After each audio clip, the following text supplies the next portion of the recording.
الحمد للہ رب العالمین والعاقبۃ للمتقین والصلاة والسلام علی سید الانبیاء والمرسلین وعلی آلہ الطیبین الطاہرین واصحابہ المرضیین ومن تبعہم بإحسان الی یوم الدین.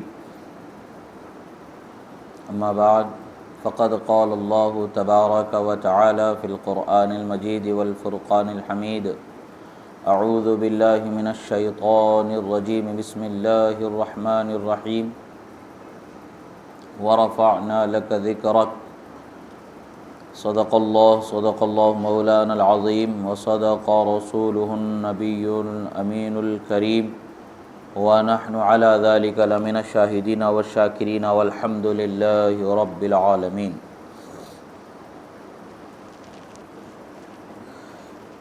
ایک مرتبہ درود شریف پڑھیں. اللہم صلی علی سیدنا نبینا مولانا محمد عدد ما فی علم اللہ صلاۃ دائمۃ بدوام ملک اللہ وعلی آلہ واصحابہ اجمعین. ایک مرتبہ نبی اور آل نبی پر درود شریف پڑھیں. اللہم صلی علی سیدنا نبینا مولانا محمد عدد ما فی علم اللہ صلاۃ دائمۃ بدوام ملک اللہ وعلی آلہ واصحابہ اجمعین. اللہ رب العزت کا بے پناہ شکر احسان کہ اللہ رب العزت نے ہمیں اس کے حبیب صلی اللہ تعالیٰ علیہ وسلم کے سچا چاہنے والا بنایا، ان کی محبت کرنے والا بنایا، ان کے ذکر کو سننے سنانے والا بنایا، ان کی شان اور عظمت کے بیان کو سننے والا اور بیان کرنے والا بنایا. اللہ کا شکر ہے کہ اللہ نے ہمیں یہ عظیم نعمت عطا فرمائی. اور جہاں اللہ کے نیک بندوں کا ذکر ہوتا ہے وہاں رحمت خدا کا نزول ہوتا ہے. اور کوئی بندہ نیک اسی وقت پر ہوگا جب وہ رسول اللہ کی سنتوں پر عمل کرنے والا ہوگا، احکام شریعت جو رسول اللہ نے دی ہیں پہنچائی ہیں ان پر عمل کرنے والا ہوگا، تبھی وہ بندہ نیک ہوگا. ایمان و عقیدے کی سلامتی کے ساتھ اللہ اور اس کے رسول صلی اللہ علیہ وسلم کے قانون شریعت مطہرہ جس کو مصطفیٰ پیارے صلی اللہ علیہ وسلم نے عطا فرمایا اس پر عمل کرنے والا نیک ہوتا ہے. تو اس کا ذکر کرنا رحمت کا نزول ہونے کا سبب ہے.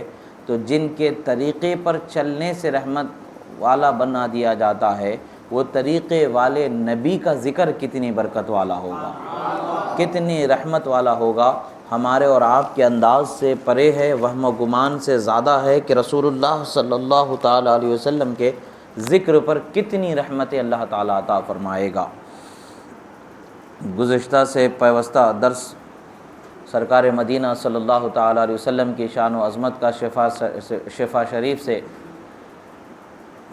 بیان ہو رہا تھا.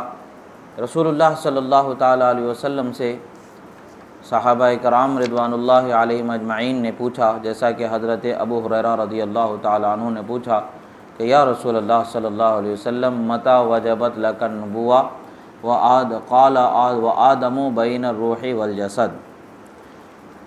کہ صحابہ اکرام رضوان اللہ علیہم اجمعین نے پوچھا یا رسول اللہ صلی اللہ تعالیٰ علیہ وسلم آپ پر نبوت کب واجب ہو گئی تھی؟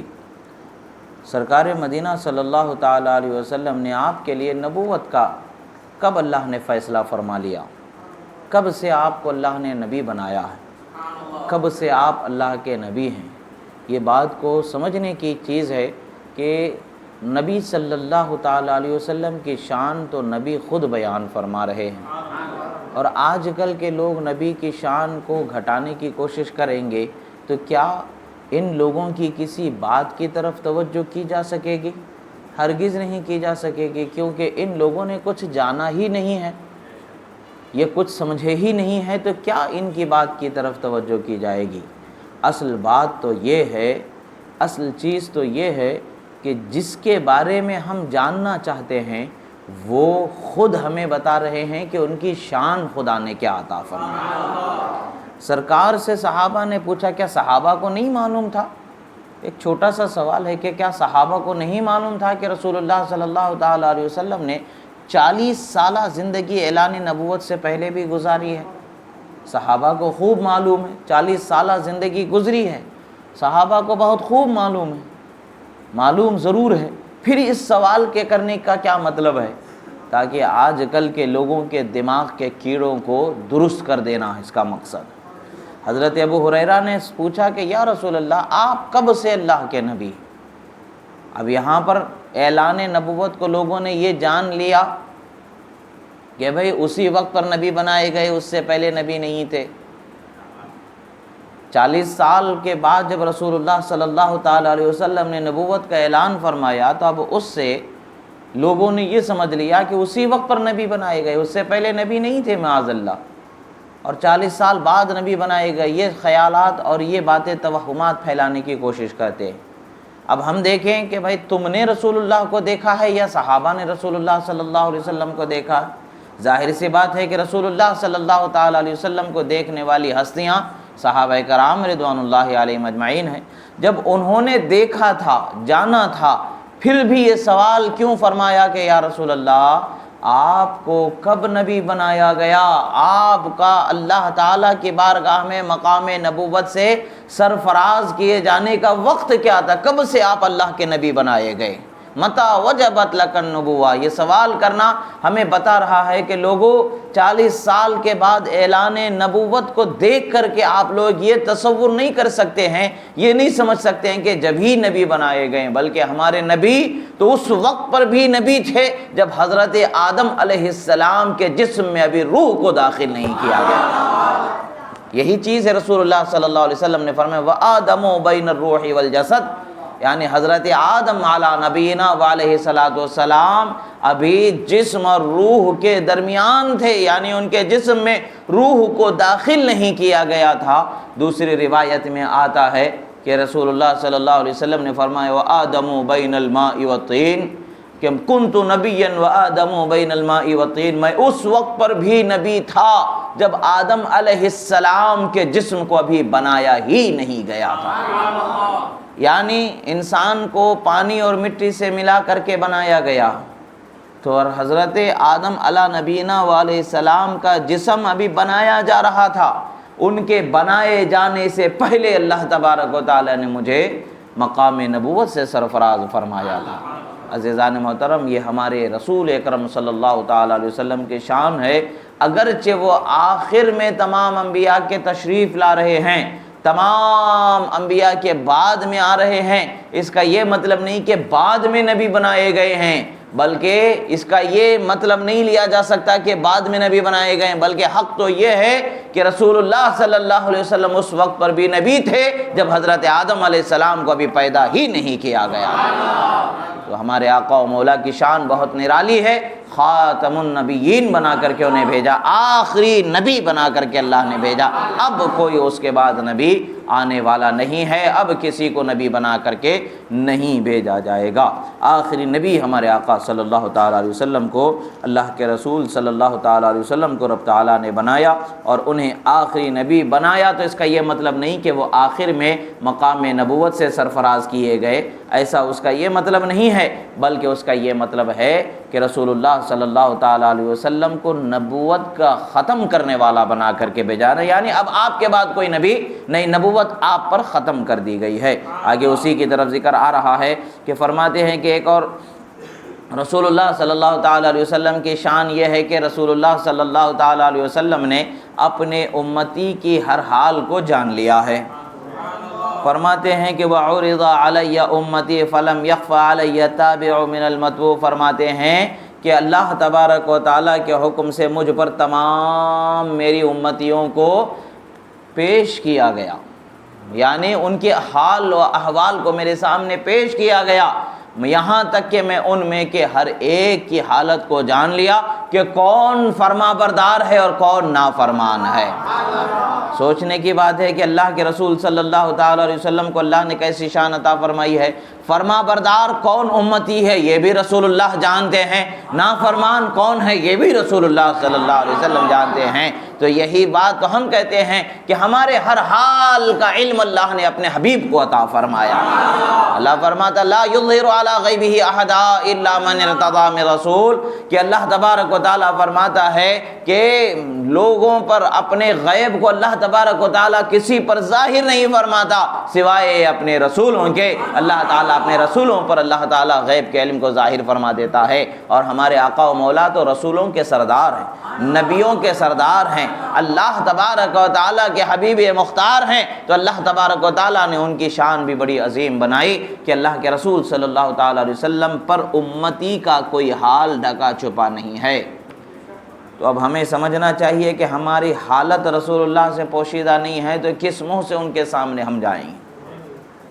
کیسے جائیں گے کل شفاعت کے طلب کرنے کے لیے؟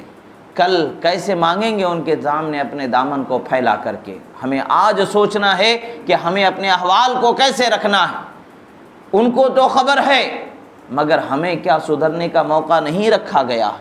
ضرور موقع دیا ہے۔ ہم میں کے ہر ایک کی کچھ کمی ضرور ہوگی، ہم میں سے ہر ایک کے اندر کمیاں ضرور ہوں گی، عیب ضرور ہوں گے، کچھ کمی ہوں گی، گناہ ہوں گے، کچھ نافرمانیاں ہوں گی، تو اپنی کمیوں کو دیکھ کر کے سدھارنے کی کوشش کرنی چاہیے، تاکہ جب ہمارے احوال رسول اللہ صلی اللہ علیہ وسلم کے سامنے، ایک روایت میں آتا ہے کہ رسول اللہ صلی اللہ تعالی علیہ وسلم کی بارگاہ میں ہر پیر کے دن یا جمعرات کے دن امتیوں کے احوال کو پیش کیا جاتا ہے، یعنی اس ہفتے میں کس نے کتنے گناہ کیے، کس نے کتنی نیکیاں کی، یہ رسول اللہ صلی اللہ علیہ وسلم کے سامنے پیش کیا جاتا ہے۔ سرکار فرماتے ہیں میری امتی کے گناہوں کو میں دیکھتا ہوں تو اس کے لیے میں آزردہ ہوتا ہوں، مغفرت کی دعا کرتا ہوں، اور نیکیوں کو دیکھتے ہیں تو خوشی ہوتی ہے اور اللہ تعالیٰ کی بارگاہ میں قبولیت کی دعا ہوتی ہے۔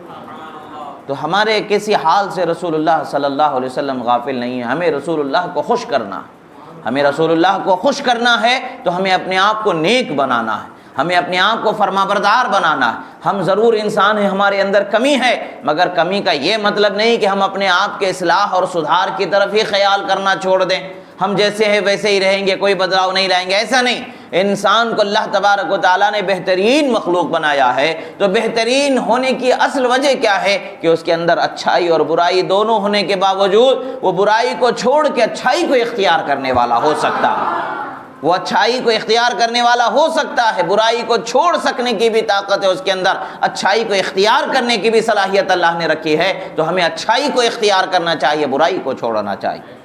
اللہ کے رسول صلی اللہ علیہ وسلم فرماتے ہیں مجھے ہر انسان کی طرف بھیجا گیا ہے، بعثت الی الاحمر والاسود، فرماتے ہیں کہ ہر لال رنگ والے کی طرف بھی بھیجا گیا ہے اور سیاہ رنگ والے کی طرف بھی بھیجا گیا ہے۔ اللہ کے رسول صلی اللہ تعالی علیہ وسلم ہر انسان کی طرف نبی بنا کر کے بھیجے گئے ہیں۔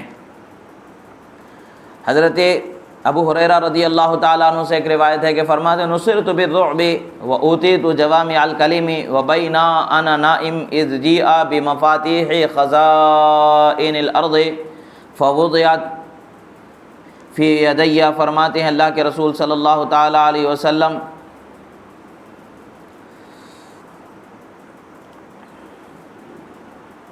فرماتے ہیں بینا انا نائم اذ جیء بمفاتیح خزائن الارض فوضعت فی یدی، فرماتے ہیں کہ رسول اکرم صلی اللہ تعالی علیہ وسلم نے ارشاد فرمایا، حضرت ابو ہریرہ رضی اللہ تعالی عنہ راوی ہیں، وہ فرماتے ہیں کہ ایک مرتبہ رسول اللہ صلی اللہ تعالی علیہ وسلم نے ارشاد فرمایا۔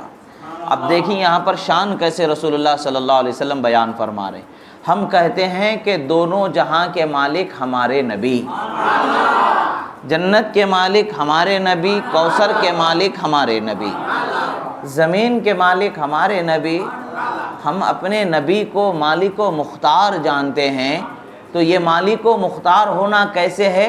خدا نے ان کو مالک و مختار بنایا ہے، خدا کے بنانے سے یہ مالک و مختار ہیں، خدا کے بنائے جانے سے یہ مالک و مختار ہیں، اور حقیقی مالک و مختار تو خدا ہے۔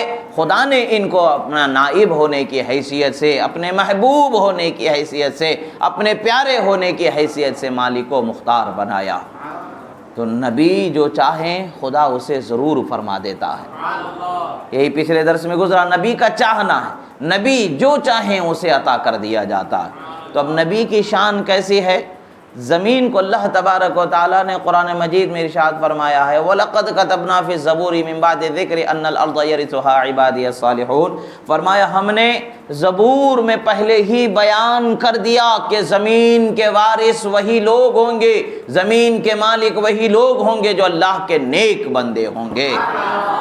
تو پتہ کیا چلتا ہے، تخت حکومت پر کوئی اور بیٹھ جائے تو وہ بیٹھنے سے اس حکومت کا اہل نہیں ہو جاتا، حقیقت میں وہ اس کا مالک نہیں ہو جاتا، مالک تو وہی ہے جسے خدا مالک بناتا ہے۔ دیکھیں آپ ہندوستان کی سرزمین ہی کو دیکھ لیں، ایک وقت وہ بھی تھا جب خواجہ غریب نواز ہندوستان میں تشریف فرما ہے، ایک وقت وہ بھی تھا کہ جب خواجہ غریب نواز ہندوستان میں تشریف فرما ہے، تخت پر نہ جانے کون کون بیٹھے، کیسے عمرا رؤسا بیٹھے ہوئے ہیں، ظلم و ستم کی داستانوں کو رقم کرتے چلے جا رہے ہیں، اور بے وجہ کے ناحق لوگوں پر ظلم و ستم کی اپنے الگ الگ داستانوں کو صفحات تاریخ پر رقم کرتے چلے جا رہے ہیں۔ تو ایک بڑھیا حضرت خواجہ غریب نواز کی خدمت میں آتی عرض کرتی ہے، بے گناہ میرے بیٹے پر ظلم کیا جا رہا ہے، میرا بیٹا بے گناہ ہے، اس پر ظلم کیا جا رہا ہے، میں بھی آپ کی مرید ہوں، میرا بیٹا بھی آپ کا مرید ہے خواجہ، کچھ تو ہمارے حق میں دعا فرمائیں، کچھ تو انتظام فرما دیں۔ گویا کہ یہ بتایا جا رہا ہے کہ لوگوں دیکھو، حکومت کی باغ دوڑ سنبھالنے والے کوئی اور ہو جائیں، کچھ اور ہو جائے، کچھ فرق نہیں پڑتا ہے، زمین پر حکومت اگر حقیقت میں خدا دیتا ہے تو اللہ والوں ہی کو عطا فرماتا ہے۔ تو حضرت خواجہ نے فرمایا جاؤ، ہم نے اسے زندہ گرفتار کروا کے دے دیا، تو زبان سے ادھر نکلنا تھا، وہ بادشاہ اسی حال میں گرفتار ہو کر کے چلا گیا۔ یہ بات ہے، حقیقت میں بات کیا ہے؟ تخت تو بدلتے رہتے ہیں، تخت پر بیٹھنے والے بھی بدلتے رہتے ہیں، تاج بھی بدلتے رہتے ہیں، تاج والے بھی بدلتے رہتے ہیں، اس سے فرق نہیں پڑتا ہے۔ تاج والے اور تاج پہننے والے اور تاج بادشاہوں کا بدل جانا یہ عادت ہے دنیا کی، مگر بادشاہت کس کے لیے ہے؟ وہ اللہ والوں ہی کے لیے ہے، یہ بھی عادت ہے دنیا کی۔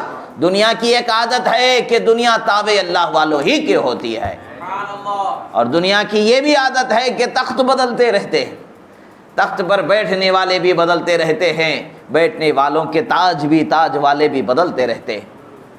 تاج پہنا دیا جانے سے کوئی تاج والا ہو کر کے شان والا نہیں ہوتا ہے، شان والا تو وہ ہے جس کے دل کو خدا والا بنا دیا جائے، سرور انبیاء کی محبت سے لبریز کر دیا جائے، صحابہ و اہل بیت کی محبت سے اس کے دل کو لبریز کر دیا جائے، تب وہ اللہ والا ہوگا، تب حقیقت میں تاج والا ہوگا۔ مگر اس کے سر پہ تاج ہونا ضروری نہیں ہے، وہ ایسے فقیرانہ شان میں ہوگا کہ رہنے کو گھر نہیں تو سونے کو بستر نہیں، مگر زبان کو کن کی کنجی خدا بنا دیتا ہے، ادھر بولتا ہے ادھر پورا کر دیا جاتا ہے، ادھر دیکھتا ہے ادھر دکھا دیا جاتا ہے، ادھر اٹھاتا ہے ادھر عطا کر دیا جاتا ہے۔ یہ اللہ والوں کی شان ہوتی ہے۔ جب اللہ کے ولیوں کی یہ شان ہے تو سرور انبیاء کی کیا شان ہوگی؟ اب دیکھیں، زمین کے مالک ہم کہتے ہیں، ہمارے آقا مالک و مختار ہیں، ہم کہتے ہیں تو کیسے مالک و مختار ہے؟ فرماتے ہیں کہ رسول اللہ صلی اللہ تعالیٰ علیہ وسلم فرماتے ہیں، حضرت ابو ہریرہ بیان فرما رہے ہیں کہ نصرت بالرعب، یعنی اللہ تعالیٰ نے میرا رعب ایسا بٹھا دیا میرے دشمن پر کہ 1 مہینے کے سفر کی دوری جو ہوتی ہے نا، 1 مہینے کا سفر، تو اب آپ اس کو عام طور پر اس کا ایسا اندازہ لگا سکتے ہیں کہ شرعی جو سفر ہوتا ہے 3 دن کا، وہ 93 کلومیٹر کے قریب ہوتا ہے، 93 کلومیٹر کے قریب ہوتا ہے 3 دن کا سفر۔ تو اب اس اعتبار سے آپ اس کو گنتے چلے جائیں گے تو ہزاروں کلومیٹر دوری سے، ہزاروں کلومیٹر کی دوری سے مصطفیٰ پیارے صلی اللہ علیہ وسلم کا ڈر دشمن پر طاری ہو جاتا تھا۔ 1 دن 2 دن نہیں، 1 مہینے کا سفر ہے، 1 مہینے کا سفر ہے، تو 3 دن میں 93 کلومیٹر ہو رہے ہیں، 3 دن میں 90 کلومیٹر بھی آپ پکڑ کر کے چل رہے ہیں، تو اسی طریقے سے آپ کا بڑھتے بڑھتے بڑھتے آپ چلے جا رہے ہیں، سینکڑوں کلومیٹر کی دوری ہے، سینکڑوں کلومیٹر کی دوری ہے، اور رسول اللہ صلی اللہ تعالیٰ علیہ وسلم کا ڈر ایسا دشمن پر طاری ہے کہ وہ پسینے سے شرابور نظر آ رہا ہے، تھر تھراتا نظر آ رہا ہے، کانپتا نظر آ رہا ہے۔ یعنی اللہ تبارک و تعالیٰ نے میری نصرت میرے رعب سے رکھ دی ہے، یعنی دشمن ان کا نام سن کے ہی گھبرا جاتا ہے، دشمن ان کا نام سن کر ہی گھبرا جاتا ہے۔ اور یہ آج بھی تاریخ شاہد ہے کہ اس زمانے سے لے کر کے آج تک کے جب بھی یا رسول اللہ کا نعرہ لگایا جاتا ہے، باطل لرز کر کے کانپتا تھراتا نظر آ جاتا ہے۔ جہاں جہاں بھی نعرہ یا رسول اللہ کا لگایا جاتا ہے، باطل لرزتا نظر آتا ہے، ڈرتا کانپتا نظر آتا ہے۔ رہتے مدینے میں میرے آقا ہیں، رہتے مدینے میں میرے آقا ہیں، مگر محبت سے دیکھیں تو ہر عاشق کے سینے میں میرے آقا کا ٹھکانہ ہے۔ جہاں بھی یہ ہوتا ہے کہ عاشق مصطفیٰ کا گزر جدھر سے ہوتا چلا جاتا ہے، زمین تھر تھراتی نظر آتی ہے، دشمن مصطفیٰ کانپتا نظر آتا ہے، اس لیے کہ کیوں ڈرتا ہے کہ اس کے دل میں عشق مصطفیٰ، مصطفیٰ پیارے کا جلوہ ہے۔ جب ذات کا اثر 1 مہینے کی دوری کا سفر ڈر پیدا کر رہا ہے، تو عشق کی جھلک کسی عاشق کے دل میں آ جائے، وہ کہیں سے گزر جائے تو دشمن نہ ڈرے، ایسا ہو نہیں سکتا۔ تو دشمن تو ڈرتا ہی ہے، کانپتا ہی ہے۔ اصل اور ماجرا کیا ہے؟ مصطفیٰ پیارے صلی اللہ علیہ وسلم کے عشق کا اثر اس پر ہو گیا۔ فرماتے وہ اوتی تو جوامع الکلم، فرماتے اللہ تبارک و تعالیٰ نے مجھے جوامع الکلم عطا فرمایا ہے، یہ دیگر انبیاء کو نہیں عطا فرمایا ہے، اور ہمارے آقا صلی اللہ تعالیٰ علیہ وسلم کو عطا فرمایا۔ پھر فرماتے وہ بینا انا نائم ذیآ بمفاتیح خزائن الارض، فرماتے ہیں کہ سنو، میں سو رہا تھا، میرے پاس ایک آنے والا آیا۔ کون آ سکتا ہے؟ جس کو اللہ بھیجے وہی آ سکتا ہے، کوئی فرشتہ ہی آ سکتا ہے۔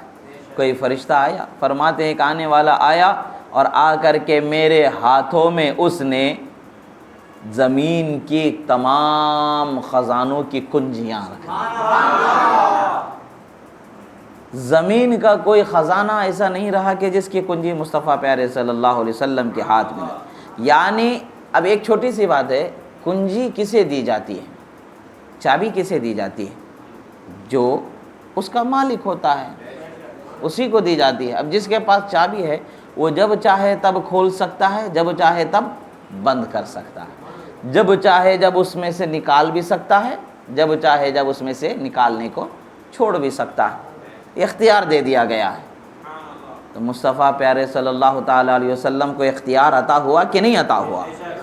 زمین کے تمام خزانوں کی کنجیاں انہیں عطا فرما دی گئی ہیں۔ جب انہیں عطا کر دیا گیا ہے، جب انہیں دے دیا گیا ہے، رسول اللہ صلی اللہ تعالیٰ علیہ وسلم کو زمین کے خزانوں کی کنجیاں دے دیا گیا، اور آپ کو مالک و مختار بنا دیا گیا۔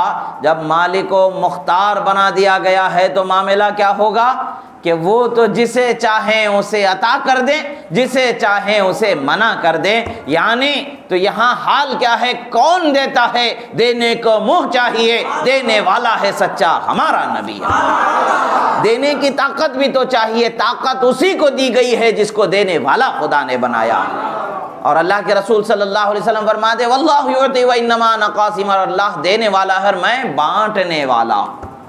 اللہ تعالیٰ نے مجھے بانٹنے والا بنایا ہے۔ دینے والا تو وہی حقیقت میں ہے، مگر اس کے دین کو پہنچانے والا خدا نے مجھے بنایا۔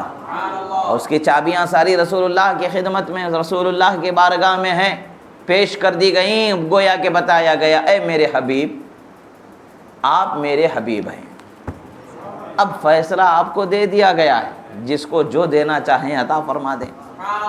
عطا کی شان تو آپ کو عطا کر دی گئی، بانٹنے کی شان تو آپ کو عطا کر دی گئی، قاسم نعمت تو آپ کو بنا دیا گیا۔ اب آپ جو چاہیں کریں۔ میں تو مالک ہی کہوں گا کہ ہو مالک کے حبیب، میں تو مالک ہی کہوں گا کہ ہو مالک کے حبیب، یعنی محبوب و محب میں نہیں میرا تیرا۔ اور اللہ کے رسول صلی اللہ تعالیٰ علیہ وسلم فرماتے ہیں، اسی کے ساتھ دوسری روایت میں ہے کہ فرماتے وَخُتِمَ بِيَ النَّبِيُّونَ، فرماتے ہیں کہ اللہ تبارک و تعالیٰ نے مجھ پر انبیاء کے دروازے کو اب بند کر دیا، یعنی میں آخری نبی ہوں، میرے ساتھ بند ہو گیا، اب کوئی نبی نہیں آئے گا، مجھے آخری نبی بنا کر کے اللہ نے بھیجا۔ یہ عقیدہ ہمارا ہے مسلمانوں کا، یہ ایسا عقیدہ ہے کہ اس میں اگر کوئی کہے معاذ اللہ کہ مجھے پتہ بھی نہیں ہے، تو وہ اسلام کے دائرے سے نکل جائے گا۔ یہ ایسا بدیہی ضروری عقیدہ ہے کہ اللہ نے ہمارے نبی کو آخری نبی بنا کر کے بھیجا۔ آپ کے بعد کوئی نبی پیدا ہو ہی نہیں سکتا، خدا پیدا ہی نہیں کرے گا، اللہ تعالیٰ نے آپ کو آخری نبی بنایا۔ اور پھر فرماتے ہیں حضرت عقبہ ابن عامر رضی اللہ تعالیٰ عنہ فرماتے ہیں کہ دیکھیں رسول اللہ صلی اللہ تعالیٰ علیہ وسلم ہمارے متعلق سے کیا بیان فرما رہے ہیں کہ بھئی ہمارے حال کیا ہوں گے، سرکار کے پردہ فرمانے کے بعد ہمارے کیا حال ہوں گے۔ وہ ہمارے حالوں و احوال کے متعلق سے سرکار بیان فرما رہے ہیں، فرماتے ہیں کہ انہ قال انی فرۃ لکم وانا شہید علیکم وانی واللہ لانظر الی حوضی الآن وانی قد اعطیت مفاتیح خزائن الارض وانی واللہ ما اخاف علیکم ان تشرکوا بعدی ولکنی اخاف علیکم ان تنافسوا فیہا۔ فرماتے ہیں کہ اللہ کے رسول صلی اللہ تعالیٰ علیہ وسلم کا بیان ارشاد فرماتے ہیں کہ لوگوں سنو، میں تم میں پہلے جانے والا ہوں، یعنی میری امتیوں سنو، میں جانے والا ہوں اللہ کے پاس، اللہ کی رحمت میں قریب میں جانے والا ہوں، قرب خاص میں جانے والا ہوں، تم سے پہلے میں دنیا سے چلے جاؤں گا، اور تمہارے اوپر میں گواہ ہوں، تم پر مجھے گواہ بنایا گیا ہے۔ اور فرماتے ہیں اور میں یقیناً خدا کی قسم میرے حوض کوثر کو یہیں سے دیکھ رہا ہوں، لَأَنظُرُ حَوْضِ الْآن، فرماتے میں یہاں سے میرے حوض کوثر کو دیکھ رہا ہوں جو قیامت کے دن خدا مجھے عطا فرمانے والا ہے۔ یعنی نگاہ مصطفیٰ کی معراج کو دیکھیں، نگاہ مصطفیٰ کی بلندی کو دیکھیں، زمین پر مدینے کی آرام فرما ہے اور قیام فرما ہے اور دیکھ رہے ہیں حوض کوثر کو رسول اللہ دیکھ رہے ہیں۔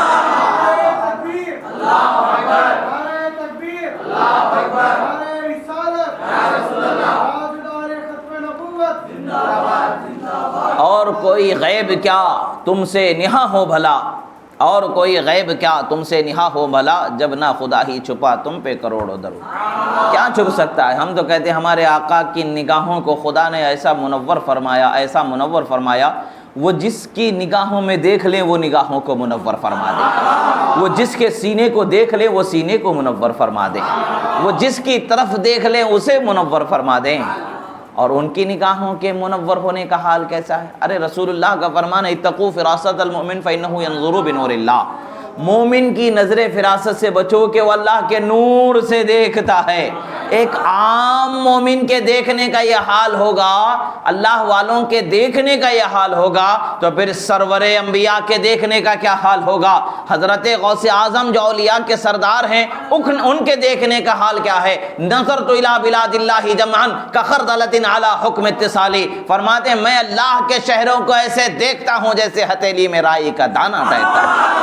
جب غوث اعظم کے دیکھنے کا کمال یہ ہے تو ان کے جد با کمال جن کا اثر ان کو اللہ نے عطا فرمایا ہے، جن کا جمال ان کو عطا فرمایا گیا ہے، جن کا تجلی ان کو عطا فرمائی گئی ہے، جن کا کمال ان کو عطا فرمایا ہے، جن کا وارث ان کو خدا نے بنایا ہے، ان کی یہ شان ہے، تو وہ شان جن کو سید الانبیاء خدا نے بنایا ہے، رحمت للعالمین خدا نے بنایا ہے، ان کے دیکھنے کا حال کیا ہے؟ وہ فرماتے ہیں میں حوض کوثر کو یہیں سے مشاہدہ کروں۔ رسول اللہ صلی اللہ تعالیٰ علیہ وسلم پھر فرماتے ہیں مجھے زمین کے تمام کنجیاں عطا کر دی گئیں، تمام خزانے میرے قدرت میں دے دیا گیا ہے، اب میں جسے چاہوں اسے عطا کر دوں، جسے جو چاہوں وہ میں اسے دے دوں۔ یہ رسول اللہ صلی اللہ علیہ وسلم کے شان۔ اور پھر فرماتے ہیں لوگو میں تم پر یہ خوف نہیں کرتا ہوں کہ تم شرک کرو گے، یعنی مسلمانوں کے لیے رسول اللہ صلی اللہ علیہ وسلم فرما رہے ہیں کہ بھئی تم شرک نہیں کرو گے، مجھے معلوم ہے کہ تم شرک نہیں کر سکتے۔ اب آج کل کے لوگ بولتے ہیں بھئی یہ شرک ہے، اب ہم بولتے ہیں یا رسول اللہ انظر حالنا، یا حبیب اللہ اسمع قالنا، اننی فی بحر ہم مغرق خذ یدی سہل لنا اشکالنا۔ اگر ہم کہتے ہیں یا رسول اللہ ہمارے حال زار پر نظر فرمائے، کرم فرمائے، ہم ڈوب رہے ہیں، ہمیں کنارے لگائیں، ہم پریشانیوں میں مشکلوں میں گھرے ہوئے ہیں، ہمارے لیے آپ اپنے کرم سے ہمارے لیے نجات کا راستہ عطا فرمائیں۔ یہ کہتے بولے نہیں یہ شرک ہو گیا ہے، یہ شرک ہو گیا ہے۔ ارے تم کو خدا سے مانگنا چاہیے، خدا کے غیر سے تم مانگ رہے ہو، عقل کے اندھے ہیں۔ اللہ نے فرمایا استعینوا بالصبر والصلاۃ، نماز سے مانگو، صبر سے مانگو، مدد مانگو نماز سے اور صبر سے۔ اللہ نے نماز سے صبر سے مدد مانگنے کو کہہ دیا۔ نماز کس کے صدقے میں مل رہی ہے؟ نماز تو اسی محمد عربی کے صدقے میں مل رہی ہے، اور وہ کیسا صدقہ ہے ان کا کہ وہ جب معراج میں بلائے گئے ہیں تو خدا کا تحفہ انہیں عطا فرمایا گیا۔ تو وہ ان کے صدقے میں ہمیں مل رہی ہے تو اس سے جب مدد مانگا جا سکتا ہے تو پھر محمد عربی سے مدد کیوں نہیں مانگی جا سکتی؟ خدا نے ان کو مدد کرنے والا بنایا ہے، مددگار مومنوں کا بنایا ہے خدا نے ان کو مددگار بنایا ہے، تو مددگار سے ہم مدد مانگ رہے ہیں، خدا بنا کر کے نہیں مانگ رہے ہیں، خدا کے بنائے ہوئے مددگار سے ہم مدد مانگ رہے ہیں۔ تو حقیقت میں مدد خدا کی ہی ہوئی، خدا نے وہ وسیلہ ہمیں عطا فرما دیا، وہ ایسا وسیلہ ہے کہ اس سے بڑا کوئی وسیلہ ہی نہیں ہے۔ اللہ کے رسول صلی اللہ علیہ وسلم فرماتے تم شرک کرو گے مجھے اس کا خوف نہیں ہے، بلکہ میں یہ اندیشہ کرتا ہوں کہ تم دنیا میں گر جاؤ گے، دنیا طلب بن جاؤ گے۔ اور آج ہم دیکھ رہے ہیں مسلمانوں کے اندر واقعی آخرت کی فکر کم، دنیا کی فکر زیادہ ہو گئی ہے، آخرت کی توجہ کم، دنیا کی طلب زیادہ ہو گئی ہے، آخرت کا خیال کم، دنیا کی فکر اور دنیا کا خیال زیادہ ہو گیا ہے۔ ہمیں یہ فکر نہیں کہ ہمیں آخرت میں کس جگہ پر ٹھہرایا جائے گا۔ اب آپ کو ایک چھوٹی سی بات بتاتا ہوں کہ اللہ کے رسول صلی اللہ تعالیٰ علیہ وسلم نے فرمایا ہے، حدیث ہے، ہم کیا کرتے ہیں، میں حدیث کا مفہوم بعد میں عرض کروں گا، پہلے ہمارے احوال کی طرف کچھ میں عرض کرنا چاہوں گا کہ آج ہمارا کیا حال ہے کہ ہم اچھے گھر کا خیال کرتے ہیں۔ ہر انسان کا ایک خیال ہوتا ہے کہ ہمارا ایک اچھا گھر ہو، ایک اچھا ٹھکانہ، ایک اچھی آرام گاہ۔ تو کیا حقیقت میں ہم دنیا میں ہمیشہ رہیں گے؟ نہیں رہ سکتے۔ تو یہاں کتنا بھی اچھا ٹھکانہ بنا لیا جائے، فائدہ کیا ہوا اس کا؟ تو چھوڑ کر کے ہی جانا ہوا۔ کیا دنیا میں راحت ہمارے لیے مل سکتی ہے؟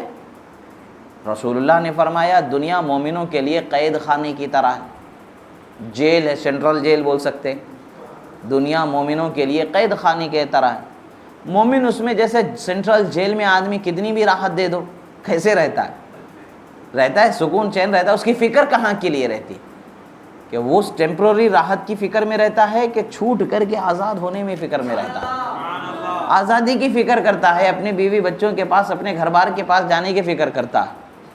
تو مومن کا حال بھی ایسا ہے، وہ دنیا میں بس جانے کی فکر نہیں کرتا ہے، اپنا اصلی ٹھکانہ آخرت جنت کی فکر کرنے والا ہے۔ مومن کی یہ شان ہوتی ہے، مومن تو دنیا میں قیدی کی طرح زندگی گزارتا ہے۔ قیدی کا کیا حال ہوتا ہے؟ اس کو کتنی بھی راحت ہو جاؤ، کیا اس راحت کو اس کا مقصد بنا لیتا ہے؟ نہیں۔ مگر آج ہم دیکھیں کہ ہماری حالت کیسی ہو گئی، ہم نے دنیا کی راحت کو اپنا مقصد بنا لیا، دنیا کی عیش و عشرت کو ہم نے اپنا مقصد بنا لیا، اور دنیا کی زیب و زینت کو ہم نے اپنا مقصد بنا لیا۔ اللہ فرماتا ہے لوگوں، دنیا داروں کو جو دنیا کی زیب و زینت، مال و رنگینی دی گئی ہے، اس کی طرف مت دیکھو، اس لیے کہ یہ تو جانے ہی والی، یہ تو ختم ہونے والی ہے، مگر آخرت کی ہمیشہ باقی رہنے والی ہے۔ مگر ہم اس کی فکر نہیں کریں۔ رسول اللہ صلی اللہ علیہ وسلم یہی فرما رہے ہیں کہ وَلَٰكِنِّي أَخَافُ عَلَيْكُمْ أَن تَنَافَسُوا فِيهَا، میں اندیشہ کرتا ہوں تمہارے لیے کہ تم دنیا میں گر جاؤ گے، دنیا میں الجھ کر کے رہ جاؤ گے، دنیا پسند ہو جاؤ گے، دنیا طلب ہو جاؤ گے۔ اور آج وہی حال ہمارا ہے، ہم اپنے گھروں کی فکر کرتے ہیں۔ ایک روایت ہے، حضرت سعید بن مسیب رضی اللہ تعالیٰ عنہ بیان فرماتے ہیں، اللہ کے رسول صلی اللہ تعالیٰ علیہ وسلم کا ارشاد ہے کہ جس نے، حضرت سعید بن مسیب بیان فرماتے ہیں، قل هو اللہ احد کے سورہ کو، سورہ اخلاص کو 10 مرتبہ اگر کسی نے پڑھا تو اللہ تبارک و تعالیٰ اس کے لیے جنت میں ایک گھر بنا دیتا۔ 10 مرتبہ پڑھنے سے ایک گھر بنا دیا گیا۔ آپ کو ایک گھر بنانے کے لیے کتنی محنت کرنی پڑتی ہے؟ 10 سال کی محنت لگ جاتی ہے، جمع پونجی کرنا پڑتا ہے ایک سلیقے کے گھر کے لیے، جس کو آپ سلیقہ والا گھر کہہ سکتے ہیں، اچھے طریقے کے، پھر بھی تسلی نہیں ہوتی ہے، جمع پونجی کے لیے وقت گزر جاتا ہے۔ حرام کی کمائی کرنے والوں کی بات تو الگ ہے، ایک محنت کر کے زندگی گزارنے والے کے لیے کتنا وقت لگ جاتا ہے، مگر وہ کتنا بھی اعلیٰ بنا لے، کتنا بھی اچھا بنا لے، کتنا بھی عمدہ بنا لے، کیا جنت کے گھر کی برابری ہو سکتی ہے؟ ہو ہی نہیں سکتی۔ 10 مرتبہ قل هو اللہ احد کا سورہ پڑھ رہے ہیں تو اللہ تبارک و تعالیٰ جنت میں ایک گھر بنا دے رہا ہے۔ اور جنت کا گھر کیسا ہے کہ دنیا کی ساری نعمتیں ایک طرف ہے، جنت کے سوئی کے ناکے کے برابر کی نعمت ایک طرف ہو جاتی ہے۔ بہت اعلیٰ قسم کا اللہ تعالیٰ گھر بنا دیتا ہے، محل کا ذکر آتا، محل بنا دیا جائے گا۔ اب پھر فرماتے ہیں کہ اگر کوئی 20 مرتبہ پڑھتا ہے تو اس کے لیے 2 محل بنا دیے جاتے ہیں، 30 مرتبہ پڑھتا ہے تو 3 محل بنا دیے جاتے ہیں۔ ہم دنیا میں گھر بنانے کے لیے دسیوں سال اپنی زندگی برباد کر دیتے ہیں، مگر بغیر محنت کے آخرت میں گھر بن رہا ہے اس کا ہمیں کوئی خیال نہیں ہوتا۔ اللہ تعالیٰ کی مہربانی دے کے 10 مرتبہ پڑھو۔ آپ چلتے پھرتے، آپ کوئی بھی کام کر رہے ہو، کھانا بنا رہے ہو یا آپ کوئی کام کر رہے ہو، کسی کام میں مصروف ہے، چاہے آپ کوئی زمین کھود رہے ہوں یا کوئی اور بھی کام کر رہے ہوں، مگر آپ کی زبان تو خالی ہی رہتی ہے نا، زبان تو خالی ہی رہتی ہے۔ خاموش رہنے کے بدل آپ اگر اپنی زبان کو ذکر خدا میں لگا لیں، ذکر مصطفیٰ میں لگا لیں، تلاوت کلام خدا میں لگا لیں، تو یہ آپ کے لیے کتنی برکتیں، رحمتوں کا سبب ہوگا۔ جو کام ہو رہا ہے اس میں بھی برکت مل رہی ہوگی، اور ثواب تو ثواب بھی مل رہا ہوگا، اور پھر جنت میں گھروں کے گھر تعمیر ہوتے چلے جائیں گے۔ اور جب کل قیامت میں جنت میں جائیں گے، اب گھر ہمارے لیے بنایا گیا ہے، تو ایسا تو نہیں کہ وہ ہمیں نہیں دیا جائے گا، ایسا تو نہیں، خدا جب ہمارے لیے بنا دیا ہے تو خدا وہ ہمیں ضرور عطا فرمائے گا، یعنی ہمیں خدا ضرور جنت میں داخل فرمائے گا، تو جنت میں داخل ہونا بھی نصیب ہو جائے گا، جنت کی نعمتوں کا پانا بھی نصیب ہو جائے گا۔ بات کیا ہے کہ چھوٹی سی عبادت کرنی ہے، تلاوت کرنا ہے، آج ہمارے پاس وہ کچھ نہیں۔ صحیح تلفظ کے ساتھ قرآن مجید کی سورتوں کو پڑھنا سیکھ رہا، صحیح تلفظ کے ساتھ پڑھیں گے، یقیناً اللہ تبارک و تعالیٰ عطا فرمائے گا۔ اگر کوئی سیکھ رہا ہے، کر نہیں پا رہا ہے، وہ مجبور ہے، خدا اس پر بھی رحم فرمائے گا۔ پھر فرماتے ہیں کہ اللہ کے رسول صلی اللہ تعالیٰ علیہ وسلم فرماتے ہیں، حضرت عبداللہ ابن عمرو فرماتے ہیں کہ رسول اللہ صلی اللہ تعالیٰ علیہ وسلم نے ارشاد فرمایا، انا محمد النبی الامی لا نبی بعدی واوتیت جوامع الکلم وخواتمہ وعلم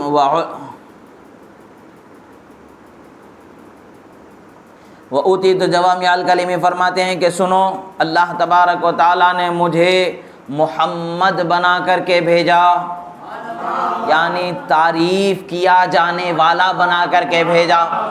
اب یہاں نام محمد ہی وہ ہے کہ جس کی تعریف کی جائے، اب خدا نے ہی ان کو بنایا ہی ایسا ہے کہ ان کی تعریف کی جاتی رہے۔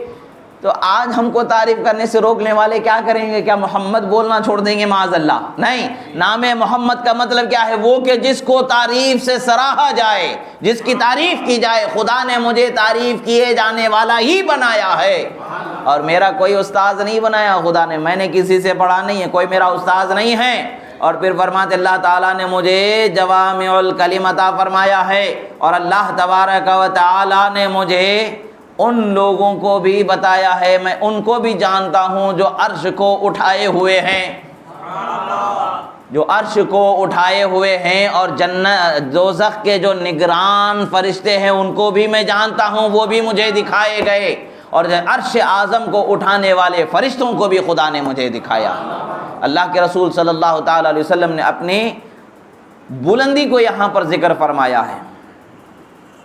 فرمایا پھر ایک اور سرکار نے فرمایا کہ اللہ تعالیٰ نے مجھے ایسا بھیجا گویا کہ میرے سامنے قیامت ہے۔ بعثت بین یدی الساعہ، فرمایا کہ اللہ نے مجھے ایسا بھیجا جیسا کہ میرے نگاہوں، میرے بالکل قریب میں قیامت ہے، یعنی سرکار کے اور قیامت کے درمیان بہت کم فاصلہ ہے، 1400 سال ہو گئے، یہ کم فاصلہ ہے، اور کتنا ہے اللہ جانے، ہمیں نہیں پتہ ہے، مگر اتنا تو ہم جانتے ہیں کہ قیامت بہت قریب ہے، قیامت کی نشانیاں ظاہر ہو رہی ہیں۔ انشاءاللہ قیامت کی نشانیوں پر کسی دوسرے محل پر موقع پر گفتگو ہوگی۔ یہاں پر رسول اللہ صلی اللہ تعالیٰ علیہ وسلم کی شان و عظمت کے متعلق سے گفتگو ہو رہی ہے۔ آگے بڑھتے ہیں۔ رسول اللہ صلی اللہ تعالیٰ علیہ وسلم فرماتے ہیں کہ حضرت ابن وہب کی روایت ہے، فرماتے ہیں کہ رسول اکرم صلی اللہ تعالیٰ علیہ وسلم نے فرمایا، قال اللہ تعالیٰ صلی یا محمد فقلت ما اسأل یا ربی، فرمایا اے محمد مانگیں آپ۔ اللہ تبارک و تعالیٰ عطا اور انعام و اکرام اپنے حبیب پر فرما رہا ہے، تو ان کی خواہش بھی پوچھ رہا ہے۔ اے حبیب آپ کی خواہش کیا ہے؟ آپ ارشاد تو فرمائیں، آپ کو عطا کر دیا جائے گا، آپ خواہش کریں۔ ایک ہوتا ہے کہ کس کو کیا چاہیے اس کے بغیر اسے کوئی چیز دے دی جائے، ایک وہ ہوتا ہے کہ اس کو کیا چاہت ہے، کیا چاہیے وہ چیز اسے دی جائے۔ تو کیا ہوتا ہے، تو دیا جانا تو دونوں دیا جانا ہے، مگر وہ دیا جانا بہتر ہے جو خواہش کے مطابق دیا جائے۔ تو اللہ تبارک و تعالیٰ تمام انبیاء کرام کو عطا فرما رہا ہے، تو عطا فرما رہا ہے، یہاں عطا فرما رہا ہے تو خواہش کا خیال فرمایا جا رہا ہے۔ پوچھا جا رہا ہے میرے حبیب آپ پوچھیں آپ کی خواہش کیا ہے، بیان تو فرمائیں آپ کیا چاہتے ہیں۔ اللہ کے رسول صلی اللہ علیہ وسلم فرماتے یا رب ذوالجلال، اے پروردگار میں کیا مانگوں تجھ سے؟ ابراہیم علیہ السلام کو تو نے اپنا خلیل بنایا، حضرت موسیٰ علیہ السلام کو تو نے اپنا کلیم بنایا، یعنی ان سے گفتگو فرمائی، حضرت نوح علیہ السلام کو تو نے جو ہے ستھرا بنایا، پاکیزہ بنایا، منزہ بنایا، ان کا انتخاب فرمایا، چنا ہوا بنایا۔ ہر حضرت سلیمان علیہ السلام کو تو نے حکومت عطا فرمائی، ایسی حکومت عطا فرمائی کہ ان کے بعد کسی کو وہ حکومت نہیں۔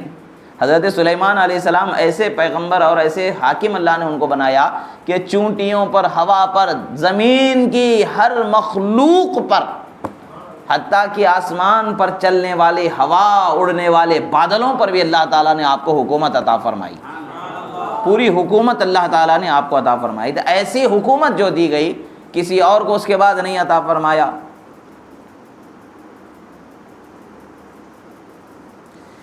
فرمایا کہ یا رسول اللہ اب میں کیا مانگوں، یعنی یہ ہے کہ پروردگار تو نے حضرت ابراہیم علیہ السلام کو خلیل بنا لیا، یعنی اپنا پیارا بنا لیا، حضرت موسیٰ علیہ السلام سے کلام فرما لیا، نوح علیہ السلام کو چن لیا، برگزیدہ فرما دیا، حضرت سلیمان علیہ السلام کو حکومت عطا فرما دیا، یعنی بڑی بڑی چیزیں جو ہوتی ہیں، نعمتیں جو ہے یہ تو سب کو عطا فرما دیا گیا ہے، اور کیا مانگوں میں؟ اللہ کے رسول صلی اللہ تعالیٰ علیہ وسلم سے اللہ تعالیٰ فرماتا ہے اے میرے حبیب، فقال اللہ تعالی ما اعطیتک خیر من ذالک اعطیتک الکوثر وجعلت اسمک مع اسمی ینادی بہ فی جوف السماء۔ فرماتے ہیں کہ اے میرے راوی فرماتے ہیں کہ اللہ تعالیٰ فرماتا ہے اے میرے حبیب میں نے آپ کو جو عطا فرمایا ہے نا یہ ساری نعمتیں ضرور ہیں، عظیم عظیم منزلتیں ضرور ہیں، عظیم عظیم مرتبے ضرور ہیں، مگر جو شان میں نے آپ کو عطا فرمایا ہے، جو نعمت میں نے آپ کو عطا فرمایا ہے، جس چیز کا آپ کو میں نے حاکم بنایا ہے، وہ ان تمام سے بلند و بالا چیز میں نے آپ کو عطا فرمایا ہے۔ وہ کیا ہے؟ آپ کو میں نے حوض کوثر عطا فرما دیا۔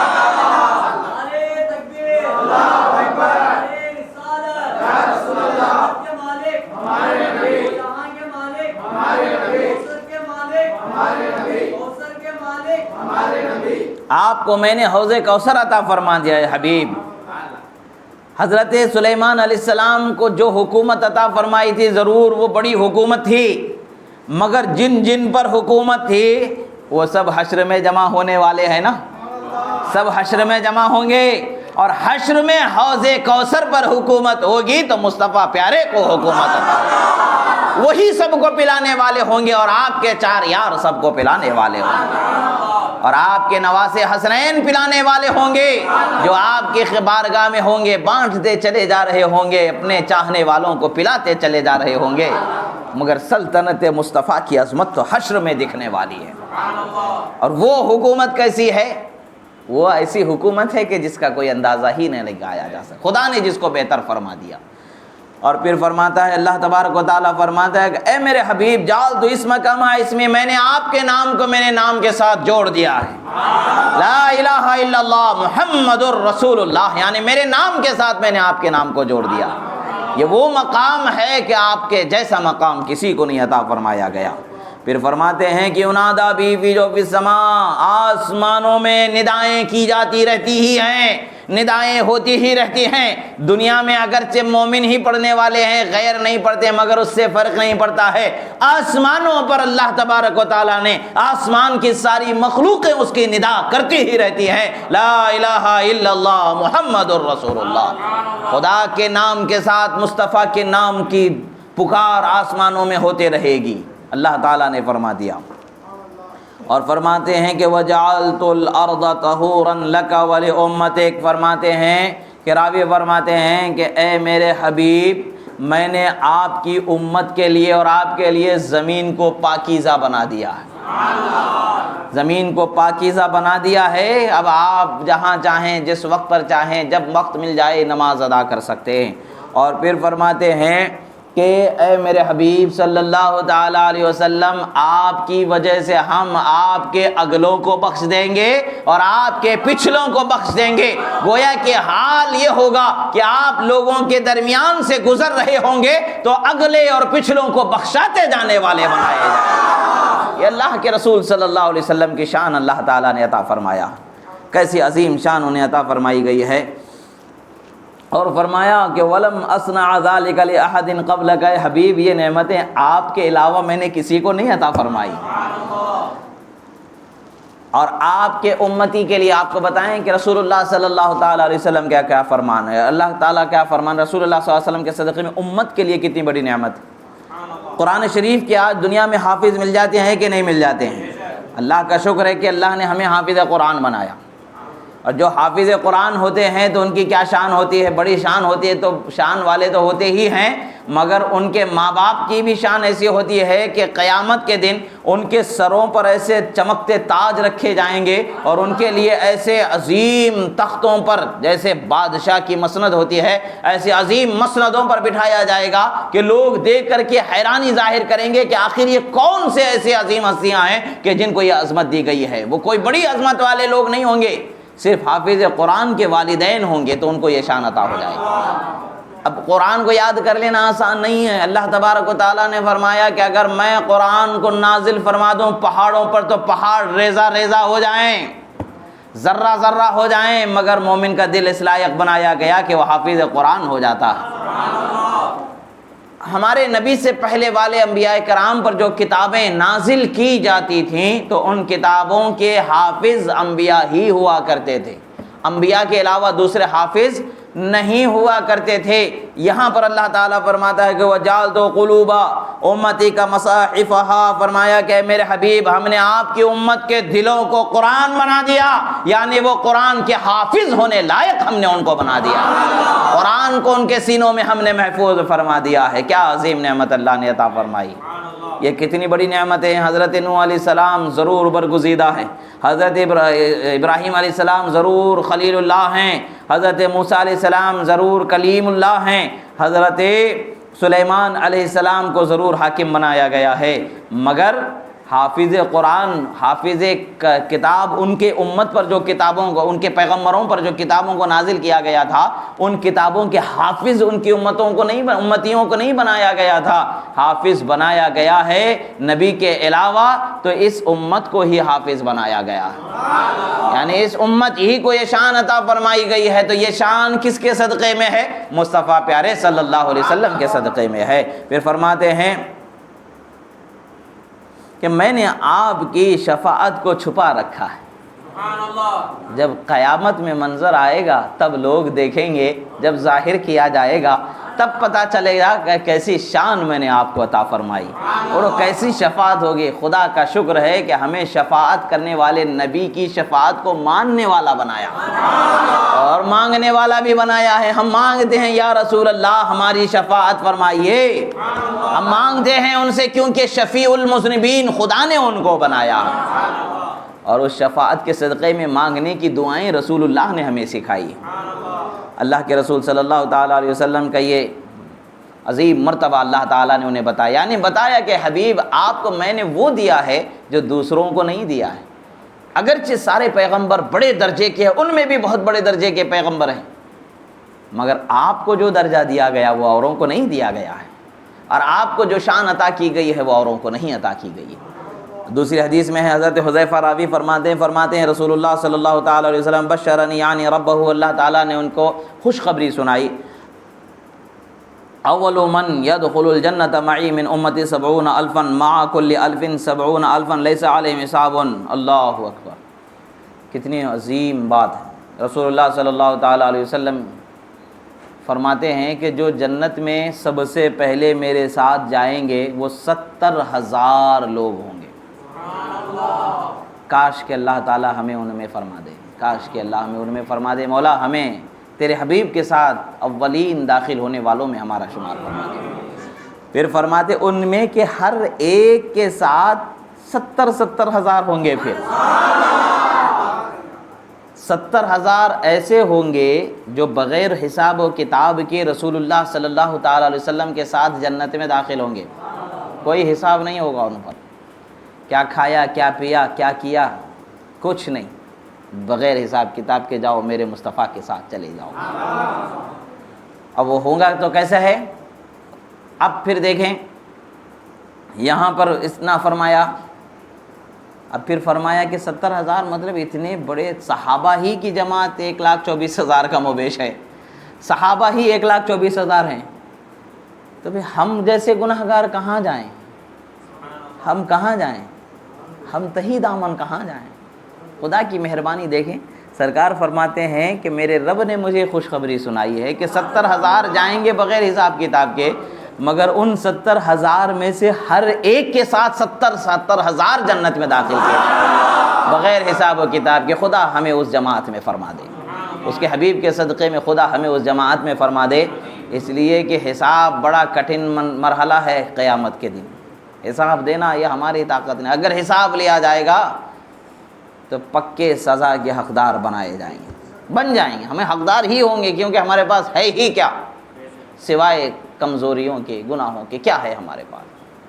ایک وقت کی عبادت بھی ہم ڈھنگ سے نہیں کر سکتے. جو کرتے ہیں اس پر بھی ہم ایسے سمجھ جاتے ہیں کہ ہم نے سب کچھ اٹھا لیا، کر لیا.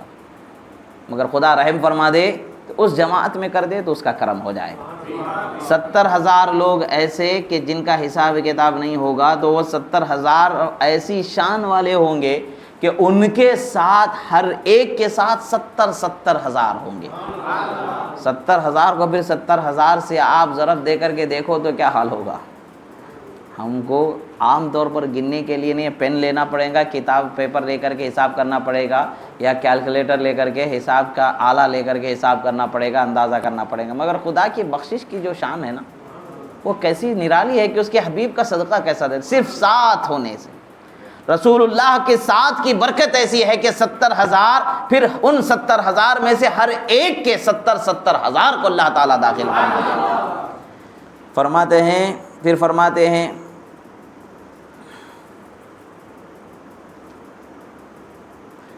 ہیں اللہ تبارک و تعالیٰ نے میری امت کو اور مجھ کو غالب فرمایا، مغلوب نہیں ہوگی. تو ہمیں ڈرنے کی ضرورت نہیں.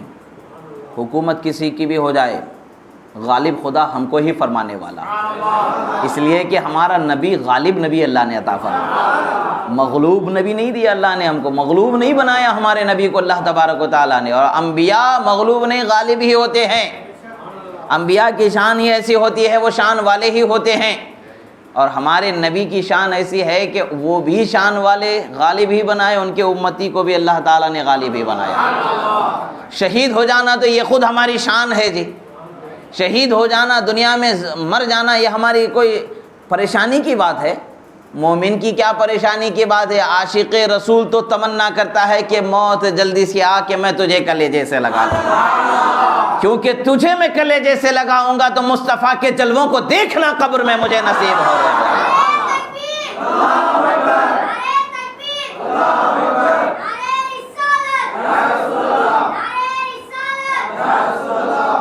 کیونکہ مصطفیٰ پیارے کا دیدار ہوگا، سراپا رحمت عالم صلی اللہ علیہ وسلم جلوہ فرما ہوں گے، اور عاشق پر کیا کیا نعمتیں ہوں گی، کیا کیا عظمتیں ہوں گی.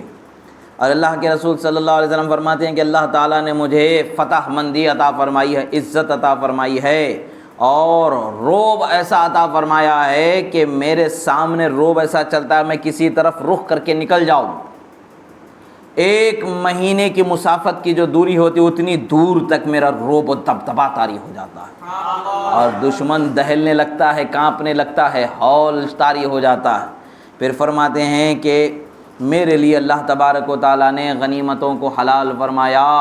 اور پھر اللہ کے رسول صلی اللہ تعالیٰ علیہ وسلم کی یہ فرمان کہ اللہ تعالیٰ نے ہمیں دین میں پریشانی نہیں رکھی، دین میں پریشانی نہیں رکھی. اللہ تعالیٰ نے ہمیں دین میں آسانی عطا فرمائی. کہ اللہ کے رسول صلی اللہ تعالیٰ علیہ وسلم کی شان اللہ تبارک و تعالیٰ نے جو عطا فرمائی خود رسول اللہ نے بیان فرمایا.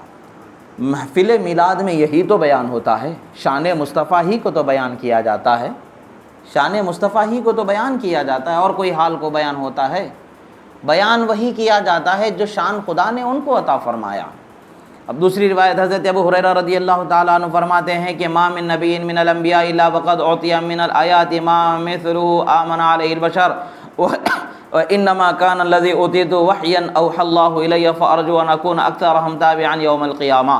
فرماتے ہیں کہ دیکھو اللہ تبارک و تعالیٰ نے ہر نبی کو معجزے ضرور عطا فرمائے، کچھ نشانیاں ضرور عطا فرمائیں، جیسے حضرت موسیٰ علیہ السلام کو عصا عطا فرمایا گیا، زمین پر ڈال دیتے تو اژدہا بن جاتا تھا، نشانیاں عطا فرمائی گئیں، معجزے عطا فرمائے گئے، مگر اللہ تبارک و تعالی نے ان کو جو معجزے عطا فرمائے وہ معجزے کس لیے ہوتے ہیں؟ تاکہ لوگ معجزات کو دیکھ کر کے ایمان لے آئیں، اس نبی پر ایمان لے آئیں۔ مگر اللہ تعالیٰ نے مجھے جو معجزہ عطا فرمایا ہے اس معجزے میں اور پہلے والے انبیاء کے معجزوں میں فرق ہے۔ فرق کیا ہے؟ میرا معجزہ قیامت تک باقی رہنے والا معجزہ ہے، اور وہ معجزے وقتی طور پر وقتی طور تک رہتے تھے، مگر میرا معجزہ قیامت تک رہنے والا ہے۔ وہ کون سا معجزہ ہے؟ قرآن جو اللہ نے عطا فرمایا ہے وہ ایسا معجزہ ہے جو قیامت تک باقی رہنے والا معجزہ، قیامت تک کے اس معجزے کو دیکھ کر کے لوگ اسلام قبول کرتے رہیں گے، ایمان لاتے رہیں گے، اور یہ معجزہ کو مٹایا نہیں جا سکتا، ختم ہونے والا لمیٹڈ پیریڈ کے لیے معجزہ دیا گیا ہے ایسا نہیں ہے، بلکہ قیامت تک کے باقی رہنے والا یہ معجزہ ہے۔ اگرچہ نبی دنیا سے بظاہر پردہ فرما چکے مگر یہ معجزہ باقی رہنے والا ہے۔ یہ ایسا فرمایا کہ اور میں اللہ تعالیٰ کی بارگاہ میں امید کرتا ہوں کہ قیامت کے دن میری امت کی تعداد سارے نبیوں سے زیادہ ہوگی، اس لیے کہ معجزے کا وقت بھی بہت بڑا ہے نا۔ معجزہ ہوتا اس لیے ہے کہ لوگ ایمان لائیں معجزے کو دیکھ کر کے، اور آج بھی لوگ قرآن کو جتنا پڑھ رہے ہیں اتنا ایمان لاتے چلے جا رہے ہیں، ایمان لاتے چلے جا رہے ہیں، ایمان لاتے چلے جا رہے ہیں۔ ایک واقعہ یاد آ رہا ہے مجھے قرآن کی عظمت کا، ایمان لائے جانے کا، کہ انگریزی ممالک میں سے کسی ایک ملک کا تھا، نام پورے ذہن میں نہیں ہے مگر واقعہ ذہن میں مفہوم اس کا جو ہے، واقعے کا جو ہے اصل جو ہے وہ واقعہ ذہن میں محفوظ ہے، کہ وہ کیا ہے کہ ایک وقت تھا، ابھی کچھ ہی سالوں پہلے کی بات ہے، چند دہائیوں پہلے کی بات ہے یہ، کہ معاملہ کیا ہے کہ بھئی ڈاکٹروں کی ایک ٹیم تھی، ایک ہاسپٹل میں دو بچے پیدا ہو گئے، اور نرسوں کی غفلت سے ادھر کا ادھر ادھر کا ادھر ہو گیا، ایک کو لڑکی ہوئی اور ایک کو لڑکا ہوا، دونوں میں ایک لڑکی اور ایک لڑکا ہو گیا، اور ادھر ادھر بدل گئے۔ کنفیوز ڈاکٹر خود کنفیوز ہو گیا کہ بھئی لڑکی کس کو ہوئی، لڑکا کس کو ہوا۔ اب دیا جائے کہ یہ ان کی بچی ہے، بچی کی ماں کو دیا جائے، یہ بچہ ہے بچے کی ماں کو دیا جائے، تو بچے کی ماں کون ہے، بچے کی ماں کون ہے، یہ اندازہ لگانا بڑا مشکل مرحلہ ہو گیا۔ سارے ڈاکٹر پریشان کہ بھئی دیکھیں کہ کیا ہے اس کا، سائنس کی تمام چیزوں کو انہوں نے ڈھونڈ لیا، سب کچھ کر لیا، مگر ان ڈاکٹروں میں ایک وہ ڈاکٹر تھا جو لا الہ الا اللہ محمد الرسول اللہ بولنے والا تھا، ایک وہ ڈاکٹر تھا جو قیامت تک کے رہنے والے معجزے کا پڑھنے والا تھا، یعنی قرآن کا پڑھنے والا تھا، قرآن کا جاننے والا تھا۔ اس نے کہا کہ مجھے لگتا ہے کہ ہمیں قرآن سے اس مسئلے کو حل کرنے کی کوشش کرنی چاہیے۔ تو بھائی اس کا قرآن سے کیا تعلق ہے؟ بے شک قرآن شریف مذہبی تمہاری کتاب ہے۔ ڈاکٹروں نے کہا کہ بھائی تمہاری مذہبی کتابیں اس کا ہم قدر کرتے ہیں تمہارے جذبات کی، مگر اس کا یہ مطلب ہے کہ بھئی اس کا اس سے کیا تعلق ہے؟ فرمایا کہ نہیں کچھ نہ کچھ تو ہوگا۔ تو ٹھیک ہے تم بتاؤ اس کا۔ میں تو مکمل طور پر نہیں بتا سکتا، مگر جو قرآن کا علم رکھنے والے میں ان سے پوچھتا ہوں کیا کوئی صورت مل سکتی ہے۔ وہ ذمہ دار علماء سے انہوں نے پوچھا تو علماء نے انہیں بتایا۔ بعض روایات میں اس طرح کا واقعہ حضرت مولا علی شیر خدا رضی اللہ تعالیٰ عنہ کی طرف بھی نسبت کیا ہوا ملتا ہے۔ سب سے پہلے فیصلہ اس طرح سے کرنے والے وہ حضرت علی رضی اللہ تعالیٰ عنہ ہیں، مگر ابھی چند دہائیوں پہلے کی بات، وہ زمانہ تو خیر القرون کا زمانہ تھا۔ صحابہ خود معجزات مصطفیٰ میں سے ایک معجزہ، صحابہ کی ذات، ایک عالم صدیوں بعد کوئی مجدد رسول اللہ صلی اللہ علیہ وسلم کا معجزہ ہو کر کے رونما ہو سکتا ہے، تو ان جیسے ہزاروں لوگوں کے لیے جو مقتدا ہیں وہ صحابہ کرام کی ذوات مبارکہ ہیں، وہ کیسے معجزہ نہیں ہوں گے؟ ضرور معجزہ ہوں گے۔ تو صحابہ خود بذات خود ایک معجزہ ہے، سرکار مدینہ صلی اللہ تعالیٰ علیہ وسلم کی ذات سے ظاہر ہونے والے معجزات میں سے ایک معجزہ صحابہ کی ذوات مبارکہ بھی ہے. یہ ہمارا تصور ہے.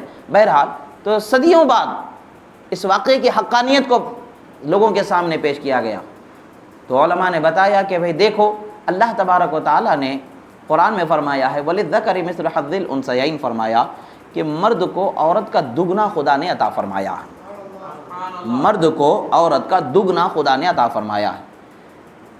عورت کو ایک تو مرد کو دو، ڈبل اس کا خدا نے عطا فرمایا ہے. تو جب اللہ تبارک و تعالیٰ نے مال دولت وغیرہ ان کو دیے جانے کا جو ہے حساب بتایا ہے، جو طریقہ بتایا، اگر ایسا ہے تو اس میں کچھ نہ کچھ اعتبار سے جو ہے عورت اور مرد کے لیے غذا میں بھی فرق ہوگا. اس لائق بھی بنایا جاتا ہے نا، جس کو جو دیا جاتا ہے اس کے لینے لائق بھی تو بنایا جاتا ہے، لائق بھی تو بنایا جاتا ہے نا. لائق بنایا گیا تبھی اس کے لیے وہ رکھا گیا ہے. تو دیکھا جا رہنا چاہیے کہ دونوں عورتوں کے دودھ کو لے کر کے برابر مقدار میں تول کر کے دیکھنا چاہیے کہ دودھ میں وزن میں کچھ کمی بیشی تو نہیں ہے. جب ڈاکٹروں نے لے کر کے اس دودھ کو تولا تو لڑکے کی ماں کا دودھ بھاری ہو گیا، لڑکی کی ماں کا دودھ ہلکا ہو گیا. جتنی مقدار میں لڑکی کی ماں کا دودھ تھا اتنا ہی مقدار میں لڑکے کی ماں کا دودھ ڈبل وزن کا ہو گیا. مقدار اتنی ہی تھی مگر بھاری ہو گیا، وزن زیادہ ہو گیا. تو ڈاکٹروں میں سے کثیر ڈاکٹروں نے اس معجزے کو قرآن کے دیکھ کر کے لا الہ الا اللہ محمد رسول اللہ کر کے اسلام قبول فرما لیا.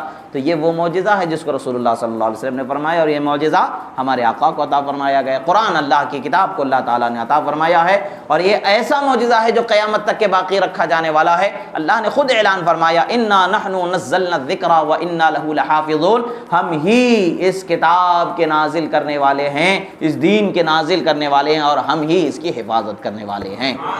خدا ہی نازل کرنے والا ہے اور خدا ہی اس کی حفاظت کرنے والا ہے. یہی وجہ ہے کہ قیامت تک کے دین کی حفاظت خدا کا ذمہ ہے. کوئی بھی دین کی حفاظت نہیں کر سکتا. دین کی حفاظت میں اپنی خدمت کو پیش کر سکتا ہے.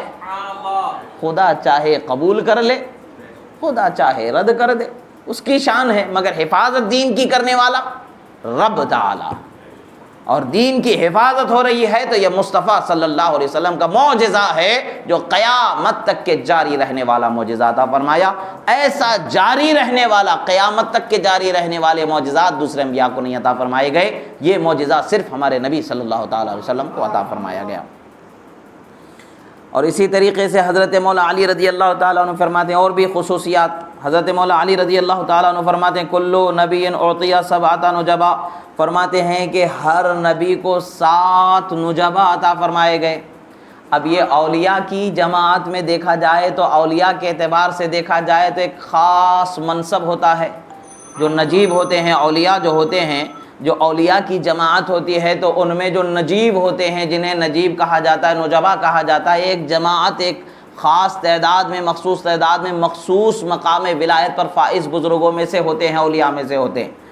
مگر یہاں پر صحابہ کرام رضوان اللہ تعالی علیہم اجمعین میں سے بھی ایسے کچھ ہستیاں ضرور تھیں کہ جن کو ایک خاص مقام ضرور حاصل تھا.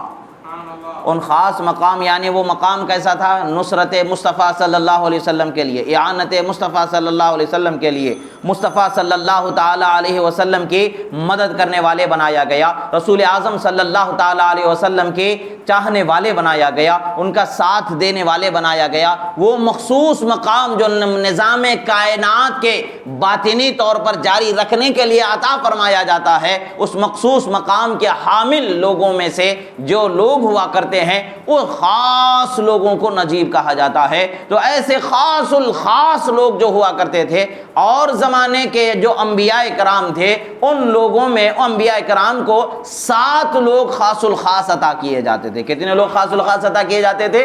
7 لوگ خاص الخاص ان کو عطا کیے جاتے تھے.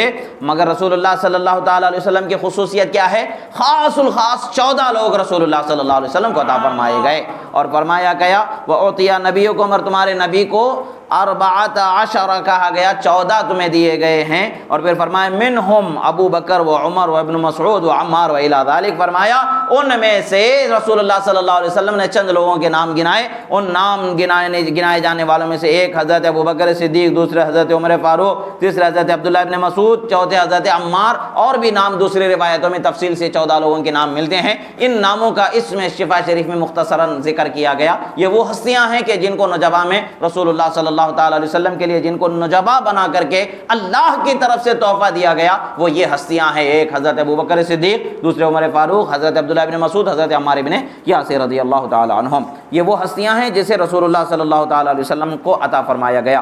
اسی طریقے سے اللہ کے رسول صلی اللہ تعالی علیہ وسلم فرماتے ہیں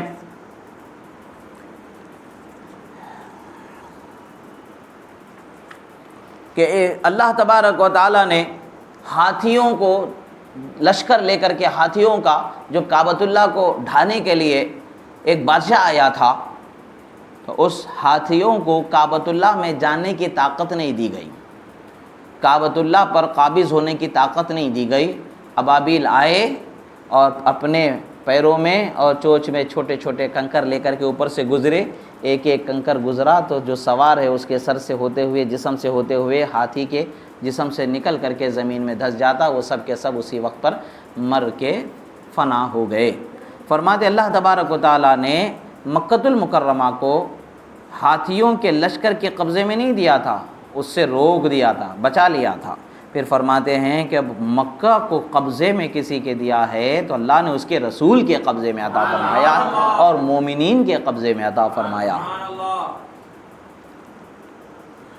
اور فرماتے ہیں کہ اور میرے علاوہ مکہ مکرمہ میں جنگ کرنے کی کسی کو اجازت نہیں ہوگی، کوئی نہیں کر سکتا مکہ میں جنگ، اور میرے لیے بھی مخصوص وقت میں اجازت دی گئی اور میرے علاوہ کوئی اس میں نہیں کر سکتا۔ یہ بھی رسول اللہ صلی اللہ تعالی علیہ وسلم کی شان ہے۔ اب مکہ میں اگر کوئی اس طریقے سے کرے، صحابہ پر ظلم کرے، ستم کرے، یزید کے کارستانیاں بہت ہیں، تو اس کو اچھا کیسے سمجھا جا سکتا ہے، اسے اچھا کیسے سمجھا جا سکتا ہے؟ بہرحال اللہ کے رسول صلی اللہ تعالی علیہ وسلم پھر فرماتے ہیں کہ حضرت عرباض ابن ساریہ رضی اللہ تعالیٰ عنہ فرماتے ہیں کہ سمعت رسول اللہ صلی اللہ علیہ وسلم یقول انی عبد اللہ وخاتم النبیین وان آدم لمنجدل فی طینتہ وعیدۃ ابی ابراہیم وبشارۃ عیسیٰ ابن مریم، فرماتے ہیں وفی روایت وعدۃ ابی ابراہیم وفی روایت دعوت ابی ابراہیم۔ فرمایا گیا ہے کہ رسول اللہ صلی اللہ تعالی علیہ وسلم حضرت عرباض ابن ساریہ رضی اللہ تعالیٰ عنہ روایت فرماتے ہیں کہ اللہ تبارک و تعالیٰ نے، اللہ کے رسول صلی اللہ تعالی علیہ وسلم نے اللہ کی دی ہوئی نعمتوں کا اظہار کرتے ہوئے فرمایا کہ میں اللہ کا بندہ ہوں، میں اللہ کا بندہ ہوں اور خاتم النبیین ہوں، میں آخری نبی ہوں، اب کوئی نبی نہیں بھیجا جائے گا۔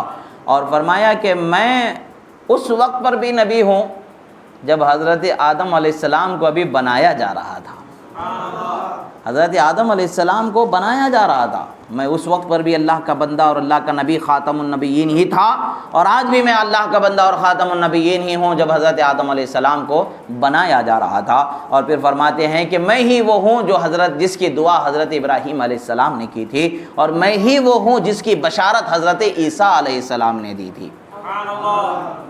اللہ کے پیغمبروں نے رسول اللہ صلی اللہ تعالی علیہ وسلم کے بھیجے جانے کی دعائیں فرمائی۔ وہ دعا کیا ہے کہ اللہ کے پیغمبروں میں سے حضرت ابراہیم علیہ السلام نے دعا فرمائی تھی، ربنا وبعث فیہم رسولا، اے اللہ میرے پروردگار ان لوگوں میں تیرے رسول کو بھیج۔ تو وہی دعا حضرت ابراہیم علیہ السلام کی جو تھی، وہ دعا میں ہی ہوں، میرے لیے رسول اللہ صلی اللہ تعالی وسلم نے فرمایا کہ ابراہیم خلیل اللہ علیہ السلام نے میرے ہی بھیجے جانے کی دعا کی تھی۔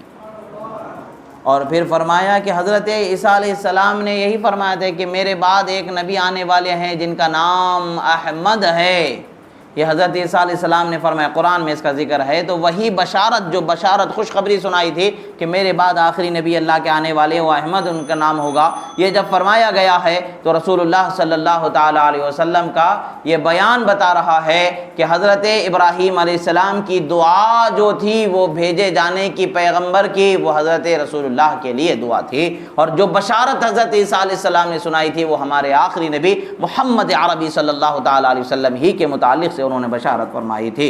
اور اسی طریقے سے اللہ کے رسول صلی اللہ تعالیٰ علیہ وسلم کی بے پناہ فضیلتیں ہیں، بے پناہ عظمتیں ہیں، بے پناہ نعمتیں ہیں کہ جس کو بیان کیا گیا ہے، ایک ہو تو دو ہو تو گن گن کر کے بتائیں ہم، ایسی ہیں کہ ہم گنتے گنتے تھک جائیں گے، مگر رسول اللہ کو جو فضیلتیں، جو عظمتیں، جو نعمتیں، جو انعامات و اکرامات اور جو مقامات اللہ تبارک و تعالیٰ نے عرفہ و اعلیٰ آپ کو عطا فرمایا ہے، اس کا حصر نہیں کیا جا سکتا، بیان نہیں کیا جا سکتا۔